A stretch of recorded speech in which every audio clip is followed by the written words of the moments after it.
Após o seu falecimento, uma senhora deixou para trás uma mansão luxuosa de 3.700.000 reais, mas o seu testamento continha uma reviravolta inesperada. A propriedade da mansão foi deixada para um jovem que não era um dos seus 3 filhos. O marido de Elisa Celta, Edu, tinha sido um próspero empresário. Após a sua trágica morte num acidente de carro, ele deixou a propriedade inteira para a sua amada esposa. Naturalmente, Elisa e os seus 3 filhos nunca passaram por necessidades. No entanto, à medida que Elisa envelhecia, ela desejava a presença dos filhos para cuidarem dela nos seus anos finais. Apesar de ter um cuidador em casa, Elisa acreditava que nada poderia substituir o calor de uma família. Os cômodos na mansão pareciam ecoar com um silêncio assombrado, um lembrete doloroso da distância emocional que tinha surgido entre ela e os filhos. À medida que o tempo passava e os filhos se mudavam, Elisa viu-se sozinha e desanimada. Negligenciando os cuidados pessoais, a sua saúde deteriorou-se, levando a um diagnóstico de câncer terminal com menos de um mês de vida. Arrasada pela notícia, Elisa ansiava por ver os filhos uma última vez. Ela implorou a Diana, a sua cuidadora, para organizar um jantar e convidar os 3 rapazes. Infelizmente, as respostas que recebeu estavam longe do que tinha esperado. O seu filho mais velho, Fábio, descartou a ideia de um encontro de imediato, citando obrigações de trabalho e familiares. Ele não se via mais como o estudante do ensino médio que podia largar tudo. Elisa ouviu essa conversa e lutou para conter as lágrimas, mascarando a sua mágoa com um sorriso e elogiando o sentido de responsabilidade de Fábio. Diana contactou Miguel e Guilherme, mas as respostas deles apenas aprofundaram a tristeza de Elisa. Miguel não atendeu o telefone, e Guilherme explicou que a sua próxima viagem para a Índia o impediria de comparecer. Ele pediu a Diana que transmitisse que não se sentia bem e que visitaria em breve. De várias maneiras, os 3 filhos recusaram o convite de Elisa.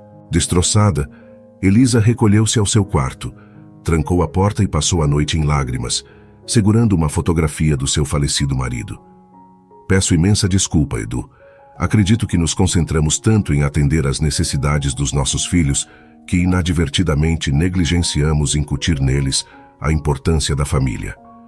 Diana não pôde deixar de sentir uma profunda simpatia pela senhora idosa. Naquele momento, ela percebeu que, independentemente dos seus esforços, nada do que dissesse seria suficiente para aliviar a tristeza de Elisa. Contudo, uma ideia repentina a assaltou. Elisa tinha uma amizade próxima com a sua vizinha, a senhora Ferreira. A senhora Ferreira era uma viúva e de poucos recursos, vivendo no quarteirão adjacente com o seu filho, Otávio. Com 24 anos de idade, Otávio sofrera uma lesão na perna enquanto trabalhava num canteiro de obras, ficando confinado a uma cadeira de rodas. Ele trabalhava como caixa num mercado local e vivia numa casa modesta, mas cuidadosamente mantida, com a sua mãe. O ambiente na pequena casa irradiava mais amor e serenidade do que a grandiosa mansão de Elisa, projetada por um arquiteto de renome mundial e tendo algumas das peças mais raras e valiosas do mundo. Essa diferença de valores pode ter sido a razão pela qual Elisa rapidamente formou um laço estreito com a senhora Ferreira, visto que, apesar da sua riqueza, Elisa valorizava afeto e cuidado mais do que incontáveis reais. Ao testemunhar a profunda tristeza de Elisa após a recusa dos filhos em aceitar o convite, Diana imediatamente entrou em contato com a senhora Ferreira. Compartilhando os detalhes da situação, Diana transmitiu as palavras dolorosas ditas pelos filhos de Elisa e a sua relutância em visitá-la. A senhora Ferreira ficou chocada com a insensibilidade demonstrada pelos filhos de Elisa. Com pesar, Diana admitiu que sua tentativa inicial de convidar os filhos apenas causara mais angústia, pois Elisa ouvira a conversa deles. A resposta da senhora Ferreira foi solidária, garantindo a Diana que estava contente por ter sido contatada. Ela expressou a sua determinação em transmitir uma valiosa lição para os rapazes, enfatizando que, se estivesse presente, teria intervindo. No entanto, antes que a senhora Ferreira pudesse continuar, Diana interrompeu com outra informação importante. Ela revelou que Elisa recebera um prognóstico sombrio, restando-lhe apenas um mês de vida, e que o desejo fervoroso de Elisa era ver os filhos uma última vez antes da sua jornada para a próxima vida. A senhora Ferreira cobriu a boca em choque. O que está dizendo? Perguntou preocupada. Apenas soubemos disso hoje, senhora. Mas os filhos dela ainda não sabem, explicou Diana. Houve uma breve pausa e depois a senhora Ferreira falou. Eu sei o que vou fazer para animar a Elisa. Diana, quem se importa com esses idiotas? Um dia eles vão receber o que merecem. Elisa significa muito para mim e farei tudo o que puder para fazê-la feliz nos seus últimos dias. A senhora Ferreira não estava errada ao dizer isso. Ainda no mesmo dia, ela contou tudo ao seu filho Otávio e acrescentou. Querido, durante o próximo mês, tens de esquecer que a senhora Celta é apenas nossa boa amiga. Deves cuidar dela como cuidarias de mim. Ela é como uma mãe para você, está bem? Sem hesitar, Otávio aceitou prontamente o pedido da mãe. Elisa ficou surpresa quando a senhora Ferreira começou a visitá-la frequentemente e a passar tempo com ela, cozinhando, assistindo a filmes antigos dos anos 50 e 60 e a acompanhando nas compras. Tudo isso trouxe felicidade e aliviou a sua solidão. Enquanto isso, Otávio comprava os medicamentos para ela, levava-a às consultas médicas e, uma vez, a surpreendeu com uma festa. É o meu aniversário, senhora Celta, mentiu ele. Mas como o médico disse que não posso viajar, decidi organizar a festa na sua casa.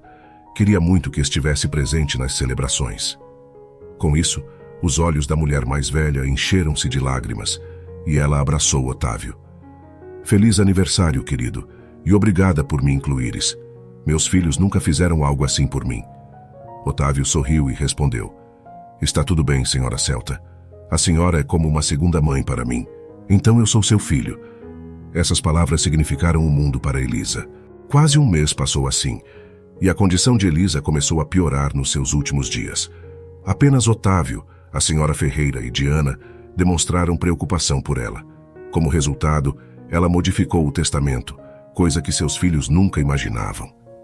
Quando Elisa faleceu tranquilamente durante o sono e Diana os convocou para o funeral, seus filhos se apressaram para se despedir pela última vez. No entanto, suas motivações não eram a saudade da mãe. Em vez disso, estavam ansiosos para encontrar o advogado dela e saber qual o valor da herança. Eles presumiram que resultaria em uma quantia substancial de dinheiro. No entanto, uma revelação inesperada os aguardava. Foi revelado que ela havia deixado sua mansão para um indivíduo chamado Otávio. Furioso, Fábio explodiu. Quem diabos é ele? Lidando com a comoção, o senhor Alexandre, o advogado, afirmou. Filhos, sua mãe alterou o testamento alguns dias atrás. A mansão de 3.700.000 reais agora pertence a Otávio Ferreira. O senhor Alexandre ainda não havia concluído sua explicação quando Guilherme interrompeu. Você percebe o quanto isso é em milhões de reais? Mamãe entregou a algum idiota que nunca conhecemos. O senhor Alexandre prosseguiu. Ainda não terminei. A mansão vai para o senhor Otávio Ferreira, enquanto os outros ativos serão divididos entre a senhora Ferreira, a senhorita Diana Jones e a instituição de caridade que sua mãe liderava. Lamento informar que ela não deixou nada para nenhum dos três de vocês. Guilherme começou a expressar seu choque, mas uma voz o interrompeu abruptamente. Ela tomou a decisão certa. Quando os rapazes se viraram, se depararam com a presença de Diana e da senhora Ferreira. Vocês foram tão cruéis com ela nos seus últimos dias, afirmou a senhora Ferreira. Vocês não vieram vê-la e agora estão atrás de todo o dinheiro dela. Vocês sequer sabiam que ela tinha câncer. Foi por isso que ela faleceu, Diana exclamou. Mas nossa mãe, ela nunca nos disse nada, resmungou Fábio. Porque vocês nunca arranjaram tempo para ela, respondeu Diana. Ela entrou em contato porque queria vê-los uma última vez. Mas o que vocês fizeram? A deixaram se virar sozinha. Estou contente que vocês estejam enfrentando as consequências que merecem, retrucou a senhora Ferreira. Vocês realmente acreditam que vamos entregar nosso dinheiro a vocês? Entendam isso. Nos veremos no tribunal, declarou Fábio, saindo abruptamente, seguido por seus irmãos que lançaram olhares severos a Diana e à senhora Ferreira. No entanto, seus esforços foram em vão. Eles perderam a batalha legal. Enquanto isso, com a assistência de sua mãe e de Diana, Otávio estabeleceu uma organização beneficente que criou uma rede de lares para idosos frequentemente isolados e maltratados por suas famílias. O que podemos aprender desta narrativa é que os idosos necessitam de afeto e cuidado, e nunca devemos hesitar em fornecê-lo. Elisa desejava que seus filhos estivessem presentes em seus anos finais, mas eles a negligenciaram. Além disso, a bondade opera de maneira semelhante a um bumerangue. Retorna para nós em várias formas. Nos últimos dias de Elisa, a senhora Ferreira, Otávio e Diana estenderam sua preocupação e, como resultado, herdaram seu patrimônio. Muito obrigado a todos por acompanhar mais uma história do canal Narrativas Virtuais. Se você gostou, não se esqueça de deixar seu comentário abaixo, curtir e compartilhar com as pessoas que gostariam dessa história. Até a próxima!